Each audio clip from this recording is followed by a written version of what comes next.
എങ്ങനെയാണ് മഞ്ഞിൽ വിരിഞ്ഞ പൂക്കൾ എന്ന് പറയുന്ന സിനിമ ഉണ്ടായത്? അല്ല, തീർച്ചയായിട്ടും അല്ല. അല്ല, തീർച്ചയായിട്ടും അല്ല. താരങ്ങളെ എപ്പോഴാ കൂടുതൽ ചോദിക്കുന്നത്? അവരുടെ സക്സസ് ആകുമ്പോൾ അവർ കൂടുതൽ റെമ്യൂണറേഷൻ ചോദിക്കുന്നുണ്ട്. ഒരു പടം സക്സസ് ആയി 1 കോടിയിൽ നിന്ന് 5 ആയി, രണ്ടാമത് പടം സക്സസ് ആയി 10 ആയി, 4 പടം പൊട്ടുമ്പോൾ അവർ കുറയ്ക്കണോ വേണ്ടയോ അതിനൊന്നും മറുപടി പറഞ്ഞതാണ്. എന്തിന് താരങ്ങളെ അടുത്ത് പോയിരുന്നു? OTTയും സാറ്റലൈറ്റും വില ഉണ്ടായിരുന്ന സമയത്ത് പോയിരുന്നു. ഇപ്പൊ അതില്ല. അത് കാരണം താരങ്ങളെ നിർബന്ധമില്ല.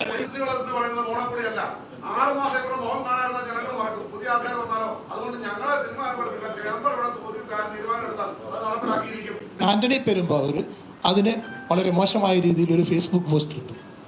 ആ ഫേസ്ബുക്ക് പോസ്റ്റ് ഇട്ടത് ഇന്ന് ഇവിടെ ചർച്ച വന്ന് വളരെയധികം എല്ലാ മെമ്പർമാരും അതിനെതിരെ ശക്തമായിട്ട് നടപടിയെടുക്കണമെന്ന് തന്നെയാണ് ഇവിടെ തീരുമാനമെടുത്തിരിക്കുന്നത്. പ്രകാശനെ പോലെയുള്ളവരെ പുഷ്പം പോലെ വിരിയിക്കുന്നത് ഞങ്ങളാരാണ്? English cafe. We present you the perfect English. WhatsApp now 9633888575. മലയാള സിനിമാ വ്യവസായത്തിൻ്റെ അപ്പെക്സ് ബോഡിയായ കേരള ഫിലിം ചേംബറിൻ്റെ എക്സിക്യൂട്ടീവ് കമ്മിറ്റി മീറ്റിംഗ് ആണ് ഇപ്പോൾ നടന്നത്. സിനിമാ വ്യവസായം കോവിഡിന് ശേഷം വളരെ പ്രതിസന്ധി നേരിട്ടുകൊണ്ടിരിക്കുന്ന ഈ കാലഘട്ടത്തിൽ പല പ്രാവശ്യം പല ചർച്ചകളിൽ കൂടി സർക്കാരിൽ നിന്ന് ലഭിക്കേണ്ട ആനുകൂല്യങ്ങൾ പലതും ലഭിക്കുന്നില്ല. സിനിമാ പ്രൊഡക്ഷൻ്റെ കോസ്റ്റ് കൂടിക്കൊണ്ടിരിക്കുക. സിനിമാ വ്യവസായത്തിലെ തിയേറ്ററുകൾക്കും പ്രൊഡ്യൂസർമാർക്കും ഡിസ്ട്രിബ്യൂട്ടർമാർക്കും നിലനിൽക്കാൻ പറ്റാത്ത ഈ വ്യവസായം തകർന്നുകൊണ്ടിരിക്കുന്ന ഈ കാലഘട്ടത്തിലാണ് സുപ്രധാനമായിട്ടുള്ള പല തീരുമാനങ്ങളും ചേംബറിന് എടുക്കേണ്ടതായിട്ട് വരുന്നത്. കഴിഞ്ഞ ചേംബർ മീറ്റിങ്ങിൽ അങ്ങനെ ഒരു തീരുമാനം വേണമെന്ന അടിസ്ഥാനത്തിലാണ് ഇവിടെ നിന്ന് നമ്മുടെ ഒരു തീരുമാനം എടുക്കണമെന്നും അതിന് എല്ലാ സംഘടനകളെയും കൂട്ടിയിണക്കിക്കൊണ്ട് ഒരു മീറ്റിംഗ് നടത്തണമെന്നൊക്കെ തീരുമാനിച്ചത്. അതിന് മുന്നോടിയായിട്ട് നടന്ന എല്ലാവരുടെ സമ്മതപ്രകാരം നടന്നൊരു മീറ്റിംഗ് ആയിരുന്നു മറ്റേ പ്രൊഡ്യൂസേഴ്സ് അസോസിയേഷൻ്റെ മീറ്റിങ്ങിൽ 6-ാം തീയതി നടന്നത്. ആ മീറ്റിങ്ങിൽ അപ്പെക്സ് ബോഡിയിലെ എല്ലാ അഫിലിയേറ്റ്സും പങ്കെടുത്ത മീറ്റിംഗ് ആയിരുന്നത്. ആ മീറ്റിംഗ് പ്രൊഡ്യൂസേഴ്സ് അസോസിയേഷൻ്റെ പ്രതിനിധീകരിച്ചിട്ടുണ്ടായിരുന്നു, ഡിസ്ട്രിബ്യൂട്ടേഴ്സ് അസോസിയേഷൻ, എക്സിബിറ്റേഴ്സ് അസോസിയേഷൻ എല്ലാവരും കൂടി പങ്കെടുത്ത ഒരു മീറ്റിംഗ് ആയിരുന്നു അത്. ആ മീറ്റിങ്ങിൽ എല്ലാവരും കൂടി എടുത്ത ഒരു തീരുമാനം ആണ് പ്രൊഡ്യൂസേഴ്സ് അസോസിയേഷൻ്റെ വൈസ് പ്രസിഡൻ്റായിരുന്ന G. സുരേഷ് കുമാർ അന്ന് അവിടെ അനൗൺസ് ചെയ്തത്. അതായത് സിനിമാ വ്യവസായം മുന്നോട്ട് പോകണമെങ്കിൽ ഒരു പ്രക്ഷോഭം നടത്തിക്കൊണ്ട് സർക്കാരിൽ നിന്ന് കിട്ടുന്ന ആനുകൂല്യങ്ങൾ നേടിക്കൊണ്ട് അല്ലാതെ ഈ വ്യവസായം മുന്നോട്ട് കൊണ്ടുപോകാൻ പറ്റില്ല എന്നും, അതേമാതിരി തന്നെ ആർട്ടിസ്റ്റുകൾക്ക് അവരുടെ പ്രതിഫലം വളരെയധികം കൂട്ടിക്കൊണ്ടാണ് ഇപ്പോൾ പോകുന്നതെന്നും വ്യവസായം മുന്നോട്ട് കൊണ്ടുപോകാൻ പറ്റാത്തൊരു സാഹചര്യമാണെന്നും അത് വിലയിരുത്തിക്കൊണ്ടാണ് ചർച്ച നടന്നതും അതിനൊരു സിനിമ സമരത്തിൽ കൂടെയെങ്കിലും അത് നേടിയെടുക്കണം എന്നുള്ള ഒരു തീരുമാനം അവിടെ എല്ലാവരും കൂടി ഒരുമിച്ചെടുത്തൊരു തീരുമാനം. ആ തീരുമാനത്തിന് മുന്നോടിയായിട്ട് തന്നെ ചേംബറിലും അവരുടെ കത്ത് തരികയും അത് ചേംബറിൻ്റെ സപ്പോർട്ട് ആവശ്യപ്പെടുകയും ചെയ്തതാണ്. ആ ആവശ്യപ്പെട്ട പ്രകാരമാണ് ഇന്ന് ഇവിടെ എക്സിക്യൂട്ടീവ് കമ്മിറ്റി ഞങ്ങൾ തീരുമാനങ്ങളും എല്ലാ അഫിലിയേറ്റ്സും കൂടി ഉണ്ട്. ഇരിക്കുന്ന എല്ലാ അഫിലിയേറ്റ്സിനും പ്രതികരിച്ച എല്ലാവരും കൂടി ഉണ്ട്. പ്രസിഡന്റുമാർ, സെക്രട്ടറിമാർ ഇരിക്കുന്നത്, സിനിമാ വ്യവസായത്തിൻ്റെ അപ്പെക്സ് ബോഡിയുടെ എല്ലാ അഫിലിയേറ്റ്സും കൂടി ഇരിക്കുന്നത്. അവർ കൂടിയുള്ള ഇന്നത്തെ തീരുമാനത്തിൽ ഞങ്ങളെ സംബന്ധിച്ച് എന്താ വെച്ച് കഴിഞ്ഞാൽ നമ്മുടെ മുൻ പ്രസിഡൻറ്റും ചേംബറിൻ്റെ മുൻ പ്രസിഡൻ്റായിരുന്ന G. സുരേഷ് കുമാർ, അദ്ദേഹം ഒരു സംഘടനയ്ക്ക് വേണ്ടിയല്ല അവിടെ സംസാരിച്ചത്, വ്യവസായത്തിന് വേണ്ടിയാണ് അവിടെ സംസാരിച്ചത്. ആ സംസാരിച്ച് ഞങ്ങളെപ്പോലെയുള്ള, ഞാനൊരു ചേംബറിൻ്റെ പ്രസിഡൻ്റാണെങ്കിലും ഞാൻ പ്രതിനിധീകരിക്കുന്നത് എക്സിബിറ്റർ അസോസിയേഷനിൽ നിന്ന് വന്നിട്ടാണ് ഞാൻ ഈ ചേംബർ പ്രസിഡൻ്റായിരിക്കുന്നത്. എന്നെ സംബന്ധിച്ചും ഈ തിയേറ്റർ വ്യവസായം കൊണ്ടു നടക്കാനായിട്ടുള്ള ബുദ്ധിമുട്ടെന്ന് പറയുന്നത് സിംഗിൾ സ്ക്രീൻ, അതായത് 1-2 സ്ക്രീനുള്ള തിയേറ്ററുകൾ, ആ തിയേറ്ററുകൾക്ക് ഓണേഴ്സിന് തിയേറ്ററുകൾ കൊണ്ടു നടക്കാൻ പറ്റാത്ത സ്ഥിതിയാണ്. മൾട്ടിപ്ലെക്സ് വലിയ ഗ്രൂപ്പുകൾ മാത്രം മുന്നോട്ട് കൊണ്ടുപോകുന്നൊരു സ്ഥിതി എന്ന് പറഞ്ഞ കാര്യം തന്നെയാണ് പ്രൊഡക്ഷൻ വിങ്ങിലും. വലിയ പ്രൊഡ്യൂസേഴ്സിന് മാത്രം നിലനിൽക്കാൻ പറ്റുകയും സാധാരണ ചെറുകിട പ്രൊഡ്യൂസേഴ്സ് നിലനിൽക്കാൻ പറ്റാത്തൊരു സിറ്റുവേഷൻ ഉണ്ടാവുകയും ആ സിറ്റുവേഷനെ ചോദ്യം ചെയ്തുകൊണ്ടാണ് 90% വരുന്ന പ്രൊഡ്യൂസേഴ്സിനെ അവരുടെ നന്മയ്ക്ക് വേണ്ടി ചോദ്യം ചെയ്തുകൊണ്ടാണ് ഞങ്ങളുടെ മുൻ പ്രസിഡൻ്റായിരുന്ന G. സുരേഷ് കുമാർ, പ്രൊഡ്യൂസേഴ്സ് അസോസിയേഷൻ്റെ വൈസ് പ്രസിഡൻറ്റിൻ്റെ അഭാവത്തിൽ എല്ലാ അഫിലിയേറ്റ്സുകളുടെയും സമ്മതത്തോടു കൂടിയ ആ സമരത്തിന് മുന്നോട്ട് പോകണം എന്നുള്ള തീരുമാനമെടുത്തു. അപ്പോൾ ആ തീരുമാനത്തിന് ഞങ്ങളുടെ ചേംബറിൻ്റെ അഫിലിയേറ്റ് ചേംബറിൻ്റെ മെമ്പറായ ശ്രീ ആന്റണി പെരുമ്പാവൂർ അതിന് വളരെ മോശമായ രീതിയിൽ ഒരു ഫേസ്ബുക്ക് പോസ്റ്റ് ഇട്ടു. ആ ഫേസ്ബുക്ക് പോസ്റ്റ് ഇട്ടത് ഇന്ന് ഇവിടെ ചർച്ച വന്ന് വളരെയധികം എല്ലാ മെമ്പർമാരും അതിനെതിരെ ശക്തമായിട്ട് നടപടിയെടുക്കണമെന്ന് തന്നെയാണ് ഇവിടെ തീരുമാനമെടുത്തിരിക്കുന്നത്. ആ തീരുമാനപ്രകാരം ഞങ്ങൾ ചേംബറിൻ്റെ മെമ്പറായ അദ്ദേഹത്തിന് നമ്മൾ ഇവിടുന്ന് ഒരു കത്തയക്കും. 7 ദിവസത്തിനുള്ളിൽ ആ ഫേസ്ബുക്ക് പോസ്റ്റ് പിൻവലിച്ചുകൊണ്ട് നമുക്ക് 7 ദിവസത്തിനുള്ളിൽ ഇത് പിൻവലിക്കുമെന്ന് തന്നെയാണ് ഞങ്ങൾക്ക് ഉറപ്പ്. അദ്ദേഹം ചേംബറിൻ്റെ ഒരു മെമ്പറാണ്, അദ്ദേഹം അത് തെറ്റാണ് ചെയ്തതെന്ന് അദ്ദേഹത്തിന് ബോധ്യമുണ്ടാവും, അത് പിൻവലിക്കുമെന്ന് ഞങ്ങൾക്ക് ഉറപ്പുണ്ട്. അത് എന്തായാലും സംഭവിക്കുമെന്ന് തന്നെയാണ് ഞങ്ങൾക്ക് ഉറപ്പ്. പിന്നെ ഇനി ഞങ്ങളുടെ സമരമായിട്ട് ബന്ധപ്പെട്ട് പറയുകയാണെങ്കിൽ സൂചനാ സമരം നമ്മൾ അനൗൺസ് ചെയ്യും. ഈ സൂചനാ സമരം അനൗൺസ് ചെയ്യാനായിട്ട് ഞങ്ങൾ ഇന്ന് തീരുമാനിച്ചു, ഡേറ്റ് ഫിക്സ് ചെയ്യാനായിട്ട്. ഇപ്പോഴത്തെ സാഹചര്യത്തിൽ എന്താ വെച്ചാൽ ഞങ്ങൾക്ക് മറ്റുള്ള അഫിലിയേഴ്സുകളും അതുമാതിരി തന്നെ ഫെപ്ക അതുമാതിരി തന്നെ പ്രൊഡക്ഷനിലുള്ള പ്രൊഡ്യൂസേഴ്സ് അസോസിയേഷൻ പടം ഏത് ഡേറ്റിലേക്ക് ബ്ലോക്ക് ആവുമോ എന്നാണെന്നൊക്കെ നോക്കാൻ വേണ്ടി ഒരു ഡേറ്റ് ഞങ്ങൾ താമസിയാതെ ഒരാഴ്ചക്കുള്ളിൽ ആ ഡേറ്റ് ഞങ്ങൾ അനൗൺസ് ചെയ്ത് സൂചനാ പണി കൊടുക്കും. അത് ഞങ്ങൾക്ക് സർക്കാരിൽ നിന്ന് കിട്ടാനുള്ള ആനുകൂല്യം. ഇപ്പോൾ ഒരു കാര്യം മനസ്സിലാക്കേണ്ടതെന്ന് വെച്ച് കഴിഞ്ഞാൽ ഏത് ഗവൺമെൻറ്റും അധികാരത്തിൽ വന്നാൽ ഒരു ബഡ്ജറ്റിന് മുമ്പ് പ്രീ ബഡ്ജറ്റ് ചർച്ചയ്ക്ക് സാധാരണ എല്ലാ വ്യവസായങ്ങളെയും വിളിക്കുക എന്നുള്ളൊരു മര്യാദയാണ്. ഇന്നേ വരെ ഇവിടെ ചേംബറിൽ നിന്ന് 2-3 വർഷമായിട്ട് കത്തുകൾ പോയിട്ടുണ്ട്. പ്രീ ബഡ്ജറ്റ് ചർച്ചയ്ക്ക് വിളിക്കണമെന്നും സിനിമാ വ്യവസായത്തിൻ്റെ പ്രതിസന്ധി എന്താണെന്ന് മനസ്സിലാക്കണമെന്നും പറഞ്ഞുകൊണ്ട് കത്ത് പോയിട്ട് ഇന്നേ വരെ ഒരു പ്രീ ബഡ്ജറ്റ് ചർച്ചയ്ക്ക് വിളിച്ചിട്ടില്ല. പിന്നെ ഇത് കൂടാതെയൊക്കെ ഉണ്ട്. ഇപ്പം എന്താ 2025-26 ബഡ്ജറ്റിൽ നിങ്ങൾ നോക്കി കാണാം എന്തെങ്കിലും സിനിമാ വ്യവസായത്തിന് ഒരു ഗുണം ചെയ്തിട്ടുണ്ടോ എന്നുള്ളത് നോക്കിയാൽ മതി. അപ്പോൾ ഇതൊക്കെ മുന്നിൽ കണ്ടുകൊണ്ട് തന്നെയാണ് ഭൂരിഭാഗവും വരുന്ന സിംഗിൾ സ്ക്രീൻ തിയേറ്ററുകളും അതേമാതിരി തന്നെ പ്രൊഡ്യൂസേഴ്സായിട്ടുള്ള ചെറിയ വലിയ ബഡ്ജറ്റിൽ പടം പിടിക്കാത്ത പ്രൊഡ്യൂസേഴ്സ് 90% പ്രൊഡ്യൂസേഴ്സ്. അത് ഞങ്ങൾക്കറിയാം. ചേംബറിലൂടെ പ്രൊഡ്യൂസർ ടൈറ്റിൽ രജിസ്ട്രേഷൻ വരുമ്പോൾ അറിയാം ഏതൊക്കെ പ്രൊഡ്യൂസർമാരാണ് എങ്ങനെയാണ് മുന്നോട്ട് പോകുന്നതെന്നുള്ളത്. അപ്പോൾ അവരുടെയൊക്കെ സംരക്ഷണത്തിന് വേണ്ടിയിട്ടാണ് അദ്ദേഹം ഈ പ്രസ്താവന നടത്തിയത്. അതിന് ഞങ്ങൾ ശക്തമായിട്ട് ചേംബറിൻ്റെ അപ്പെക്സ് ബോഡി എന്നുള്ളതൊക്കെ ചേംബർ ശക്തമായിട്ട് അദ്ദേഹത്തിൻ്റെ ഒപ്പം നിൽക്കുന്നു, ഇതുമായിട്ട് മുന്നോട്ട് പോകുന്നു. ഇത്രയും പറഞ്ഞുകൊണ്ട് നിർത്തുന്നു.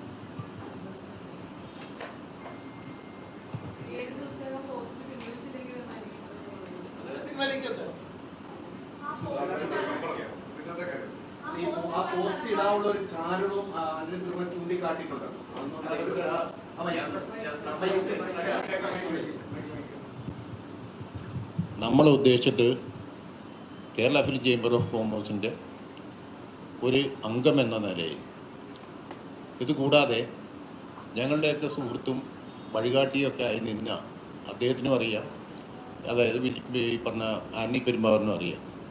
അദ്ദേഹത്തിന് മാനഹാനി വരുത്തിയവർക്ക് എന്ത് കാരണം പറഞ്ഞാലും ഞങ്ങൾക്ക് ചർച്ചയ്ക്ക് വിധേയമല്ല. ഞങ്ങളതിനെ ആൻസർ ചെയ്യാൻ താല്പര്യപ്പെടുന്നില്ല. അപ്പം അത് കാരണം അങ്ങനെയുള്ളൊരു കുറിപ്പ് പിൻവലിച്ച് ഇവിടെ സമർപ്പിക്കേണ്ടത്. അതിന് ഒരാഴ്ച സമയം കൊടുത്ത് ഇവിടുന്ന് ലെറ്റർ പോലും ഒരു മെമ്പർ എന്ന നിലയിൽ നമുക്കത് ചെയ്തേ പറ്റൂ. അപ്പം അതിൻ്റെ മറുപടി വരട്ടെ. അപ്പോൾ ഒരാഴ്ച കൂടി തന്നെ ഞങ്ങളുടെ ഈ സൂചനാ സമരത്തിൻ്റെ ഡേറ്റും ഗവൺമെൻറ്റിനെതിരായിട്ട് നടത്തുന്ന ഡേറ്റും അതിൻ്റെ മെമ്മോറാണ്ടങ്ങളൊക്കെ പബ്ലിഷ് ചെയ്യും. അപ്പം അതിന് എന്ത് കാരണങ്ങൾ പറഞ്ഞാലും നിവൃത്തിയൊന്നുമില്ല. നിങ്ങൾ ചോദിക്കുന്ന അതിൽ കാരണം പറഞ്ഞിരുന്നു, എന്ത് കാരണം പറഞ്ഞു, എന്ത് വികാരം കൊണ്ടു, ഇതൊന്നും അല്ല ഇവിടെ കാര്യം.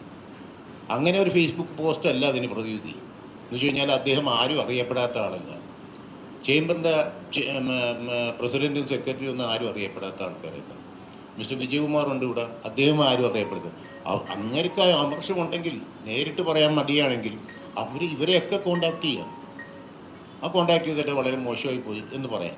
അല്ലാതെ എന്ത് കാരണം പറഞ്ഞുകൊണ്ടും ആരെയും എന്തും പറയാം എന്നുള്ളൊരു വെല്ലുവിളി ടോട്ടൽ ഇൻഡസ്ട്രിയിൽ ഞങ്ങൾ പണം മുടക്കുന്ന ആൾക്കാരുടെ സംഘടനയാണ് Kerala film chamber of commerce. Theatre ഉടമകൾ, പ്രൊഡ്യൂസേഴ്സ്, ഡിസ്ട്രിബ്യൂട്ടേഴ്സ്. അപ്പോൾ അവരെ ചോദ്യം ചെയ്യണമെന്നുണ്ടെങ്കിൽ അങ്ങനെയുള്ള ആൾക്കാർ ചോദ്യം ചെയ്യട്ടെ. അല്ലാതെ ഇതൊരു ശരിയായ നടപടിയായിട്ട് പൊതുവെ ആർക്കും തന്നെ തോന്നുന്നില്ല. അതുകൊണ്ടാണ് കാരണം കാണിക്കൽ നോട്ടീസ് കൊടുത്തിരിക്കുന്നത്. ഒന്നും ക്ലിയർ ചെയ്യേണ്ട കാര്യമില്ല. ചേംബറിന് ബോധ്യമായ ഒരു കാര്യം ഞങ്ങൾ എന്തിനാ പിന്നെ ക്ലിയർ ചെയ്യണത്? ഈ സമൂഹത്തിൽ ക്ലിയർ ചെയ്യേണ്ട കാര്യമുണ്ടോ? ചേംബറിൻ്റെ കമ്മിറ്റിക്ക് ബോധ്യമായ കാര്യം ഞങ്ങൾ ഡിക്ലെയർ ചെയ്തു. പിന്നെ അതിന് ഞങ്ങൾ വിശദീയമായിട്ട് അതാണ് ഇതാണെന്ന് ഇവിടെ വിളമ്പേണ്ട കാര്യമില്ല. ഞങ്ങൾക്ക് അതിൻ്റെ ആവശ്യമില്ല. ഇല്ലില്ല, അതിൻ്റെ ആവശ്യമില്ല. മനസ്സിലായി? ഞങ്ങൾക്ക് ബോധ്യമായ ഒരു കാര്യത്തിൽ ഞങ്ങളിതിനെ മറ്റുള്ളവരെ അതിലാക്കണം. ഞങ്ങളുടെ പ്രസിഡന്റിനും സെക്രട്ടറിക്കും മറ്റുള്ള ഈ അഫിലിയേറ്റ്സിനും ഒക്കെ ബോധ്യമായ ഒരു കാര്യം ആ കുറിപ്പ് എല്ലാവരും കണ്ടാണല്ലോ. പിന്നെ എന്തിനാ നിങ്ങളടുത്ത് അതിനെപ്പറ്റിയുള്ള വിശദീകരണം അദ്ദേഹത്തിനോട് ചോദിക്കും? അതല്ലേ ശരി?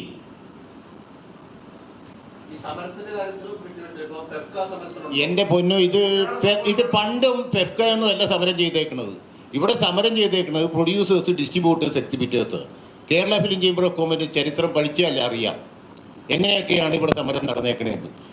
ഞങ്ങൾക്ക് ഫെഫ്കയും വേണ്ട, അമ്മയും വേണ്ട, ആരും വേണ്ട സമരത്തിന്. ഇവിടെ കളിക്കാൻ തിയേറ്ററില്ല, പ്രൊഡക്ഷൻ്റെ ആളില്ല എന്ന് കണ്ടു കഴിഞ്ഞാൽ പിന്നെ ആരിട്ട് ഷൂട്ട് ചെയ്യും, ആരിട്ട് നടത്തും. അങ്ങനെ ചെയ്യുന്ന പടങ്ങളെ പറ്റി നമുക്ക് വിലയിരുത്താം. പിന്നെ ഇപ്പോഴല്ല അതിനെപ്പറ്റിയൊക്കെ ഒരു വെല്ലുവിളിയായിട്ട് മുമ്പോട്ട് പോകേണ്ടത്. ഞങ്ങൾക്ക് അതിനെ വെല്ലുവിളിക്കാനുള്ള സമയമില്ല. ഗവൺമെൻറ്റിനോട് ആദ്യം വെല്ലുവിളിക്കട്ടെ, അതിനുശേഷം അതിൻ്റെ കാര്യങ്ങൾ വരട്ടെ, അതിനുശേഷം മറ്റുള്ള വിഷയങ്ങളുമായിട്ട് വന്നിട്ട് ഇൻഡെഫിനിറ്റ് സ്ട്രൈക്കിലേക്ക് പോകട്ടെ.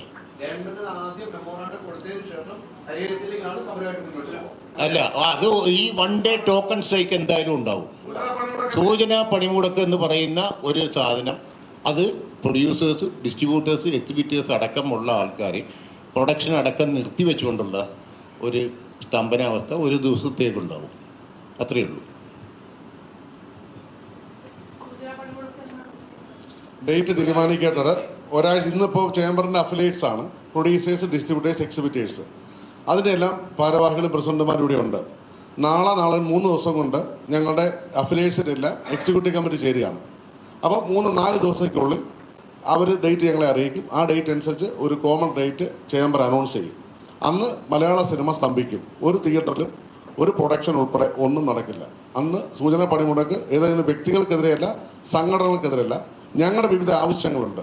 അത് ഇൻഡസ്ട്രിയായിട്ട് പ്രഖ്യാപിക്കണം. കറണ്ട് ചാർജ് പ്രശ്നമുണ്ട്, തിയേറ്ററുകാരുടെ പ്രശ്നമുണ്ട്, ഞങ്ങളുടെ ഡബിൾ നികുതിയുണ്ട്, ട്രിപ്പിൾ നികുതിയുണ്ട്. ഇങ്ങനെയുള്ള പ്രശ്നങ്ങൾക്ക് പരിഹാരം ഉണ്ടാക്കുക എന്നുള്ളതാണ്. അല്ലാതെ ഏതെങ്കിലും അമ്മ സംഘടനയ്ക്കെതിരായിട്ടൊന്നുമല്ല. അപ്പോൾ അമ്മ സംഘടനയ്ക്കെതിരെ ചേംബർ അല്ലെങ്കിൽ പ്രൊഡ്യൂസേഴ്സ് സമരത്തിലില്ല. മറിച്ച് ഞങ്ങൾ സമരം ചെയ്യല്ല, ഞങ്ങൾ അവരോട് പറയുകയാണ്, ഞങ്ങൾ ഡിമാൻഡ് ഇൻഡസ്ട്രി സർവൈവ് ചെയ്യണമെങ്കിൽ നിങ്ങളുടെ വേജസ് കുറയ്ക്കണം, അതനുസരിച്ച് നിർമ്മാണ ചെലവ് കുറയണം. അങ്ങനെ നിർമ്മാണ ചെലവ് കുറഞ്ഞ് നല്ല പടങ്ങൾ ഇവിടെ ഉണ്ടാവണം. പലരും ചോദിക്കും, നിങ്ങൾ ക്വാളിറ്റിയുള്ള പടങ്ങൾ ഉണ്ടാകാത്തത്. ആ ക്വാളിറ്റി ഉണ്ടാകാത്ത പടങ്ങൾ ഉണ്ടാകാത്തത് നിർമ്മാണ ചെലവിൻ്റെ ഭൂരിപക്ഷം അങ്ങനെ പോകാതിരിക്കുക എന്നുള്ളതാണ്. അതുകൊണ്ട് ഇങ്ങനെയുള്ള കാര്യങ്ങളിൽ ഒരു വ്യക്തിക്കെതിരെ അല്ല, മറിച്ച് ഇൻഡസ്ട്രിയുടെ ആവശ്യങ്ങൾ മാത്രമാണ് പറയുന്നത്. അത് ആ സൂചനാ പണിമുടക്കിൽ ചർച്ചകൾ നടന്നത് പരിഹരിക്കപ്പെടുന്നില്ലെങ്കിൽ സമരവുമായി മുന്നോട്ട് പോകാനാണ് എല്ലാ അഫിലിയേറ്റ്സും തീരുമാനിച്ചിരിക്കുന്നത്. ഇത്രയേ ഉള്ളൂ.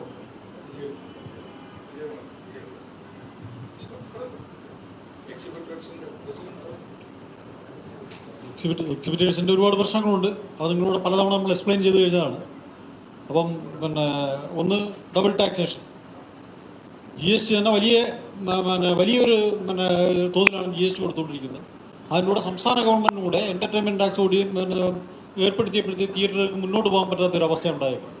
ടോട്ടൽ കളക്ഷൻ്റെ 30% തിയേറ്ററുകാർ നിന്നിട്ട് ടാക്സ് കൊടുത്തുകൊണ്ടിരിക്കുന്നത്.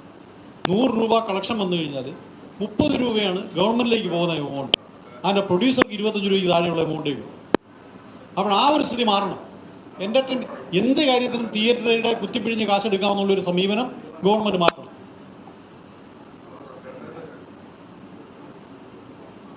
പിന്നെ ലൈസൻസിങ് സിസ്റ്റം, ഒരു തിയേറ്ററിൻ്റെ ലൈസൻസ് പുതുക്കുന്നത് ഇന്നൊരു കടമ്പയായിട്ട് മാറിയിരിക്കുന്നത്. കാര്യം അതിലെല്ലാം ഗവൺമെൻറ് ഓരോരോ ബുദ്ധിമുട്ടുകൾ ഏർപ്പെടുത്തി പരമാവധി ബുദ്ധിമുട്ടിക്കാനാണ് ശ്രമിക്കുന്നത്. അത് ഏകജാലകമാക്കണം തിയേറ്ററിംഗ് ലൈസൻസ്. കാര്യം നമുക്കൊരു 6 മാസം നീണ്ടു നിൽക്കുന്ന ഒരു പ്രൊസീജിയറായി മാറിയിട്ടുണ്ട്. 1947 മുമ്പ്, അതായത് ഇന്ത്യ സ്വാതന്ത്ര്യം കിട്ടുന്നതിന് മുമ്പ് നിലവിൽ ഏർപ്പെടുത്തിയ രീതികളാണ് ഇന്നും ഗവൺമെൻറ് പിന്തുടരുന്നത്. തിയേറ്റർ ലൈസൻസിങ് ആയാലും ഓപ്പറേറ്റിംഗ് സിസ്റ്റം ആയാലും ഒരു ഓപ്പറേറ്റർ ലൈസൻസ് വേണം. നിങ്ങൾക്കറിയാം, പഴയ ഒരു പ്രൊജക്ടർ കലാഭവനിൽ വെച്ചിട്ടുണ്ട്. അതിൻ്റെ റീൽ ഓടിച്ച് കാണിച്ചു കൊടുക്കണം ഓപ്പറേറ്റർ ലൈസൻസ് വേണമെന്നുണ്ടെങ്കിൽ. ഇന്ന് ആ പഴയ പ്രൊജക്ടർ വെച്ച് ആരെങ്കിലും സിനിമ ഓടിക്കുന്നുണ്ടോ? ഇന്ന് ഡിജിറ്റൽ പ്രൊജക്ടറാണ്. ആ ഡിജിറ്റൽ പ്രൊജക്ടർ ഓപ്പറേറ്റ് ചെയ്യുന്ന ഒരു കമ്പ്യൂട്ടർ ഓപ്പറേറ്റർക്ക് ഓപ്പറേറ്റിംഗ് ലൈസൻസ് കൊടുക്കുകയല്ല ചെയ്യുന്നത്. പഴയ കാലഹരണപ്പെട്ട ഒരു പ്രൊജക്ടർ വെച്ചിട്ടുണ്ട്, അതിൽ ഫിലിം ഓടിച്ച് കാണിച്ചു കൊടുക്കണം ഓപ്പറേറ്റർ ലൈസൻസ് വേണമെന്ന്. ഈ സൈസ് സിസ്റ്റത്തിനാണ് ഒരു ചേഞ്ച് വേണ്ടത്. അപ്പോൾ ഇതിന് മൊത്തത്തിലൊരു ശാശ്വതമായ പരിഹാരം വേണം. അതിന് തീർച്ചയായിട്ടും തിയേറ്ററുകളും ഉൾപ്പെടെ തിയേറ്ററുകളുടെ പൂർണ്ണ സഹകരണത്തോടെ ഈ സൂചനാ പണിമുടക്കിലും മുന്നോട്ട് ചേംബർ നിർദ്ദേശിക്കുന്ന എല്ലാ കാര്യങ്ങളിലും തിയേറ്റർ ഉടമകളും ഉണ്ടാകും. ഈ അഭിനേതാക്കളുടെ പ്രതിഫലം കുറയ്ക്കാനുള്ള ആവശ്യങ്ങളുള്ളത്. പക്ഷേ അപ്പോൾ എത്ര %? അതായത് നമ്മളിപ്പോൾ ഇത് ചർച്ച ചെയ്യാനല്ല ഇന്നത്തെ പ്രസ് മീറ്റ്. ഇന്നത്തെ പ്രസ് മീറ്റിൻ്റെ ഉദ്ദേശം നമ്മുടെ സൂചനാ സമരം എന്താണെന്നും ആ ഗവൺമെൻറ്റിനെതിരെയാണെന്നും വ്യക്തത വരുത്തേണ്ടതുണ്ട് എന്ന് ഞങ്ങൾക്ക് തോന്നി. ബിക്കോസ് കഴിഞ്ഞ പ്രാവശ്യം വിളിച്ച പത്രസമ്മേളനത്തിൽ നമ്മൾ ആഞ്ഞു പറഞ്ഞു, അതെല്ലാം ഉറപ്പിച്ച് പറഞ്ഞു ഒരു 1 day ടോക്കൺ സ്ട്രൈക്ക് എന്നുള്ളത്. പക്ഷെ പിന്നെ വന്നത് ജൂൺ നടക്കാൻ പോകുന്ന നടക്കേണ്ട ആവശ്യം വന്നു കഴിഞ്ഞാൽ നടത്തുമെന്ന് പറഞ്ഞ സ്ട്രൈക്കിനെ പറ്റിയാണ്. അത് വളരെ പരിതാപകരമായിരുന്നു മീഡിയയുടെ സൈഡിൽ നിന്ന്. ഓഫ് കോഴ്സ് ഞങ്ങൾക്ക് അത് വന്നത്. അതൊരിക്കലും ഞങ്ങൾ പറഞ്ഞത് ഇതൊക്കെ നടന്നില്ലെങ്കിൽ മാത്രമാണ്. ആ സമയത്ത് ഡെഫിനറ്റ് ആയിട്ട് ഇപ്പം നിങ്ങൾ ചോദ്യത്തിന് ഉത്തരം പറയണേ. അതായത് ആ സമയത്ത് ഞങ്ങൾ അങ്ങനെ ഒരു സ്ട്രൈക്കിലേക്ക് പോകണം. അതിൻ്റെ ഇടയിൽ എത്രയോ സമയങ്ങളുണ്ട്. ആ സമയത്തിനുള്ളിൽ ചർച്ച നടക്കും, അല്ലെങ്കിൽ അതിൻ്റെ വഴികളുണ്ടാവും. ഇതൊന്നും ഉണ്ടായില്ലെങ്കിൽ മാത്രമാണ് ഇൻഡെഫിനിറ്റ് സ്ട്രൈക്ക് എന്ന് നമ്മൾ പറഞ്ഞത്. അപ്പം അതിന് സമയമില്ലേ? അതിനെപ്പറ്റി ഇപ്പോഴേ പറയണ എങ്ങനെയാ? ചേംബർ ഒരു കണക്കുണ്ടാവില്ല സ്വാഭാവികമായിട്ട്. എല്ലാം ഞങ്ങളുടെ കയ്യിലുണ്ട്. ഇപ്പം നമ്മൾ അതിനെപ്പറ്റി വിശദീകരിക്കാൻ തയ്യാറല്ല. ഒറ്റ കാര്യമുള്ളൂ, അതായത് ഇപ്പോൾ വാങ്ങിക്കുന്ന പ്രതിഫലത്തിൽ നിന്ന് എത്ര പെർസെന്റ് എങ്കിലും അവർ കുറയ്ക്കണം എന്നൊരു കണക്ക് നമ്മുടെ കയ്യിലുണ്ട്. ഞങ്ങൾ കുറക്കണ്ട. ഞങ്ങൾ പറയണതാണ്, ഞങ്ങൾക്ക് കുറക്കണ്ട. അവരാരും തന്നെ പേഴ്സൻറ്റ് ഞങ്ങൾക്ക് നിർബന്ധമുണ്ടോ? ഇന്ന ആർട്ടിസ്റ്റിനെ വെച്ച് പടം എടുക്കണമെന്ന് നിർബന്ധമുണ്ടോ? പ്രൊഡ്യൂസേഴ്സിനെ ഉദ്ദേശിച്ചിട്ട്, ചേംബറിനെ ഉദ്ദേശിച്ചിട്ട് ഒന്നുമില്ല. ഞങ്ങൾ അതിനുള്ള വഴികൾ കണ്ടെത്തിക്കോളാം സാർ. എങ്ങനെയാണ് മഞ്ഞിൽ വിരിഞ്ഞ പൂക്കൾ എന്ന് പറയുന്ന സിനിമ ഉണ്ടായത്? അല്ല, തീർച്ചയായിട്ടും അല്ല. തീർച്ചയായിട്ടും അല്ല. അതേ മഞ്ഞിൽ വിരിഞ്ഞ പൂക്കളൊന്നും ഉണ്ടാവില്ലല്ലോ, പ്രേമലും ഉണ്ടാവില്ലല്ലോ, അങ്ങനെ മറ്റുള്ള പടങ്ങളൊന്നും തന്നെ ഇവിടെ ഉണ്ടാവില്ലല്ലോ. അപ്പം അത് പ്രൂവ് ചെയ്ത കാര്യമല്ലേ? ഈ നിർമ്മാതാക്കൾ ഒരു കത്തിന് മറുപടി കൊടുത്തു, കത്തിന് മറുപടി കൊടുത്തു, താരസംഘടന തന്ന കത്തിന് മറുപടി കൊടുത്തു എന്ന് പറയുന്നത്, മറുപടി കൊടുത്തിരുന്നു. അത് കത്ത് വന്ന എല്ലാ കത്തിനും മറുപടി കൊടുക്കും. അവരുടെ കത്തിന് മറുപടി കൊടുത്തിട്ടുണ്ട്. ഉണ്ട്. അതോടൊപ്പം ജയചേർത്തിക്ക് ഒരു വക്കീൽ അവിടെ നിന്ന് ജയചേർത്തിൽ 7 ദിവസത്തിനുള്ള മറുപടി നിയമ നടപടിയായിട്ട് മുന്നോട്ട് പോകുന്നു പറഞ്ഞിട്ടുണ്ട്. ആ നടപടി എന്തായി? അത് മറുപടി വന്നിട്ടില്ല. 7 ദിവസം ആകുന്നേ ഉള്ളൂ. 7 ദിവസമായി. ഇനി ഒരു 3 ദിവസം അതിൻ്റെ കത്ത് അയച്ചാൽ തന്നെ മറുപടി 7 ദിവസത്തിനകത്ത് മറുപടി തരണമെന്ന് അദ്ദേഹത്തിനോട് പറഞ്ഞിട്ടുണ്ട്. ഒരു 3 ദിവസം കൂടെ വെയിറ്റ് ചെയ്യും. മറുപടി വന്നില്ല എന്നുണ്ടെങ്കിൽ നിയമ നടപടിയായിട്ട് മുമ്പോട്ട് പോകും. പറഞ്ഞാൽ തന്നെ ഒരു കാര്യങ്ങൾ വ്യക്തത, നിർമ്മാതാക്കളുടെ സംഘടന 2 വൈസ് പ്രസിഡന്റ് സെക്രട്ടറിയാണ്. ഈ ഇപ്പം ഒരു താരത്തെ ഉണ്ടാക്കുന്ന ഒരു നിർമ്മാതാവാണ്, ഒരു താരോദയം ഉണ്ടാകുന്ന തിയേറ്ററിൽ നിന്നാണ്, അതിന് യാതൊരു ഡൗട്ടില്ല. എന്നിട്ടും ഈ താരങ്ങൾ പൂർണ്ണമായിട്ട് സഹകരിക്കാതെ വരുമ്പോൾ നിങ്ങളെ പോലുള്ള നിർമ്മാതാക്കൾ ആ താരത്തെ, ചില നിർമ്മാതാക്കൾ ആ താരത്തെ തന്നെ വേണമെന്ന് പറയുമ്പോൾ അവർക്ക് അവരുടെ പൈസ പറയാനുള്ള ഒരു അധികാരമില്ലേ? ഒരു ചോദ്യമാണ്. ഉണ്ടല്ലോ, തീർച്ചയായിട്ടും ഉണ്ട്. അപ്പൊ നിർമ്മാതാക്കൾ അയാളുടെ കുറെ പോകാതിരിക്കുന്നത് ഏറ്റവും ഉചിതം. അതെ, അതാണ് ഇപ്പൊ സിയാദൊക്കെ പറഞ്ഞത്. അത് തന്നെയാണ്, സെയിം അല്ല പറഞ്ഞത്. അതായത് ആവശ്യമുള്ളവർ സംസാരിച്ച് ആ പൈസക്ക് പറ്റുന്നില്ല എന്നുണ്ടെങ്കിൽ വേറെ ആളെ വെച്ച് ചെയ്യുക, അത്രേ ഉള്ളൂ ചെയ്യുന്ന കാര്യം. എൻ്റെ പൊന്നലി, ഞാൻ ചോദിക്കട്ടെ, ഇപ്പൊ അല്ല, പുതിയ സംസ്കാരം സിനിമക്ക് ഉണ്ടാവണം, ഒരാവശ്യമുണ്ട്. രണ്ടാമത്തെ കാര്യം, ഇന്ന് എല്ലാവർക്കും അറിയാം, പിന്നെ ഇത് തന്നെ പറഞ്ഞുകൊണ്ടിരുന്നിട്ട് എന്താ കാര്യമുള്ളത്? ഇന്ന് ആരഭിനയിച്ചാലും OTT സെയിലുമില്ല, സാറ്റലൈറ്റ് സെയിലുമില്ല, മറ്റുള്ള കച്ചവടങ്ങളില്ല. പിന്നെ എന്തിനാണ് താരങ്ങൾ? ചോദ്യത്തിന് താരങ്ങളെ എപ്പോഴാണ് കൂടുതൽ ചോദിക്കുന്നത്? അവരുടെ സക്സസ് ആകുമ്പോൾ അവർ കൂടുതൽ റെമ്യൂണറേഷൻ ചോദിക്കുന്നുണ്ട്. ഒരു പടം സക്സസ് ആയി 1 കോടിയിൽ നിന്ന് 5 ആയി, രണ്ടാമത് പടം സക്സസ് ആയി 10 ആയി, 4 പടം പൊട്ടുമ്പോൾ അവർ കുറയ്ക്കണോ വേണ്ടയോ? അതിനൊന്നും മറുപടി പറഞ്ഞതാ. അതിന് മറുപടി ഞങ്ങളൊന്ന് പറഞ്ഞതാ സാർ. അതിന് നിങ്ങൾ ഒരു മിനിറ്റ് സാർ, നിങ്ങളുടെ ചോദ്യത്തിന് ഞാൻ മറുപടി പറഞ്ഞു. പടം സക്സസ് ആയി, പ്രേമലു കൂടി, ആ ഹീറോ 1 കോടി ചോദിച്ചു, അടുത്ത പടം കൂടി 5 കോടി ചോദിച്ചു, കൊടുക്കാൻ നിർമ്മാതാക്കൾ തയ്യാറാണ്. അയാളുടെ 5 പടം പൊട്ടിയാൽ അയാൾ 5-ൽ നിന്ന് 10 പോകണോ, 10-ൽ നിന്ന് 1-ലേക്ക് വരണോ? അതിന് മറുപടി നിങ്ങളെ ആരെങ്കിലും ഒന്ന് പറഞ്ഞതാ? ഈ ചോദിക്കുന്നത് മറ്റും പറ, മറുപടിയും കൂടി നിങ്ങൾ പറയണം. അപ്പൊ പിന്നെ മാറരുത് സാർ.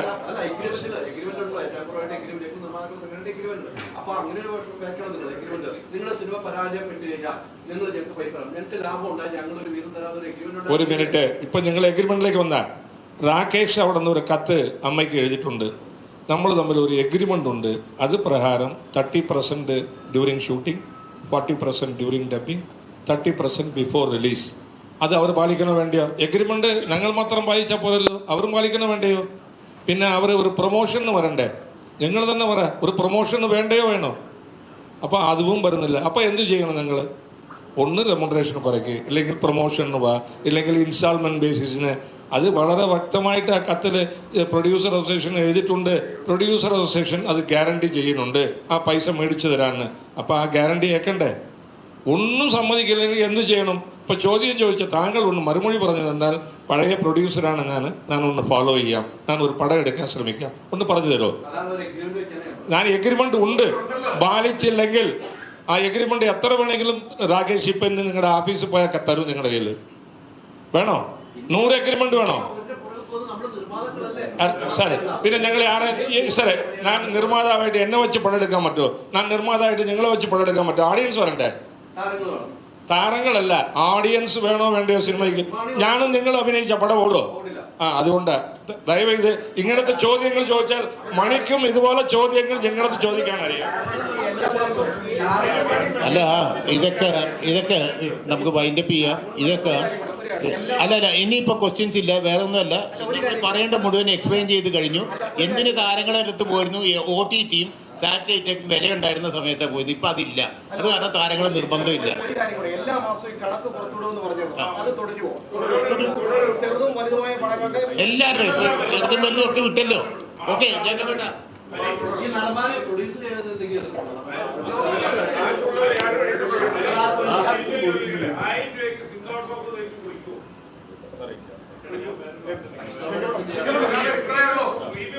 പുതിയൊരു സിനിമ സംസ്കാരം ഉണ്ടാവും.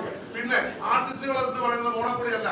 6 മാസം കൂടെ മുഖം കാണാറുള്ള ജനങ്ങൾ മറക്കും. പുതിയ ആൾക്കാർ വന്നാലോ? അതുകൊണ്ട് ഞങ്ങളെ സിനിമ ഏർപ്പെടുത്തില്ല. ചേമ്പർ ഇവിടെ ഒരു തീരുമാനം എടുത്താൽ അത് നടപ്പിലാക്കിയിരിക്കും. ഞങ്ങൾ ഇനി സ്ട്രോങ് ആണ്. എല്ലാ മീഡിയകളും ഞങ്ങളെ വ്യവസായം നന്നാവാനാണ് സഹകരിക്കുക. താങ്ക്സ്.